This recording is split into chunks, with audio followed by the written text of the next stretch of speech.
Hi అండి. పిల్లల్లో కానీ, పెద్దవారిలో కానీ నడవడానికి బలాన్నిచ్చే నువ్వుల రాగి లడ్డు చేసుకోవడం కోసం ముందుగా స్టవ్ ఆన్ చేసుకొని కళాయిలో ఒక కప్పు నువ్వులు వేసుకోండి.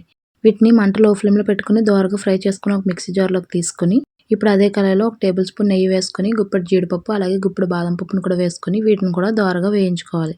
వీటిని కూడా అదే మిక్సీ జార్‌లోకి వేసుకొని, ఇప్పుడు అదే కళాయిలో ఏ కప్పుతో అయితే నువ్వులు తీసుకున్నామో అదే కప్పుతో ఒక కప్పు రాగి పిండి వేసుకొని లో ఫ్లేమ్‌లో పెట్టుకొని మంటని ఈ రాగి పిండిని కూడా బాగా వేయించుకున్న తర్వాత దీన్ని కూడా మిక్సీ జార్‌లోకి వేసుకొని ఫ్లేవర్ కోసం 3 యాలకులు వేసుకొని పూర్తిగా చల్లారిన తర్వాత అయితే మిక్సీ పట్టుకోండి. ఇప్పుడు ఒక కప్పు బెల్లం తురుము అలాగే ఒక కప్పు నీళ్లు కూడా వేసుకొని బెల్లాన్ని అయితే పూర్తిగా కరిగించుకోవాలి. బెల్లం ఎలాంటి పాకం రావసరం లేదు. బెల్లం కరిగిన తర్వాతే మిక్సీ పట్టుకుని ఈ పిండిని వేసుకొని బెల్లం పాకంలో బాగా కలిసేలాగైతే కలుపుకోవాలి. ఈ విధంగా పిండి బాగా ఉడికి ఆయిల్ పైకి తేలుతూ ఉన్నప్పుడైతే స్టవ్ ఆఫ్ చేసుకోండి. చూడండి ఈ విధంగా ఉండకడుతూ ఉంటది కదా! అప్పుడైతే స్టవ్ ఆఫ్ చేసుకొని పూర్తిగా చల్లారిన తర్వాత చిన్న చిన్న లడ్డూల కింద చుట్టుకుంటే అంతేనండి. ఎంతో టేస్టీగా ఉండే రాగి నువ్వుల లడ్డు అయితే రెడీ అయిపోతుంది. దీన్ని బయట ఉంచితే 3 రోజులు, ఫ్రిడ్జ్‌లో పెడితే వారం రోజులు ఫ్రెష్‌గా ఉంటాయి.